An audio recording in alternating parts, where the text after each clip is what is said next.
જાંબુડી પાસેથી દારૂ ભરેલી ટ્રકને આરઆર સેલે ઝડપી પાડી ચાલક ફરાર, આગળની તપાસ શરૂ।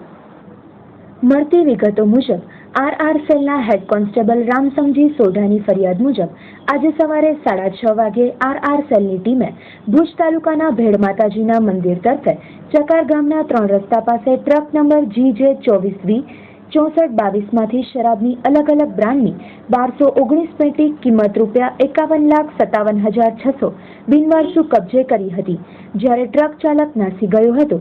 વધુ મળતી વિગતો મુજબ પકડાયેલ ઇંગ્લિશ શરાબના જથ્થા 180 ml ની કાચની બોટલ નંગ 594, કિંમત ₹28,51,200, હેવર્ડ 5000, પતરાના બિયર નાના 500 ml ના ટીન 177, જેની કિંમત ₹4,24,800 એમ કુલ અલગ અલગ બ્રાન્ડની વિદેશી શરાબની બોટલ પેટી નંગ 1219, કિંમત ₹51,57,600 તથા 15 લાખની ટ્રક એમ કુલ 66,58,600 નો મુદ્દામાલ કબજે કર્યો હતો। ઝડપાયેલ મુદ્દામાલ પધર પોલીસ સ્ટેશને હવાલે કરાતા આગળની તપાસ પધર પોલીસ તેમજ આરઆર સેલે સાથે મળીને હાથ ધરી છે। ત્યારે જોવાનું એ છે કે શરાબના આ જથ્થામાં કયા બુટલેગરોનું નામ સામે આવે છે।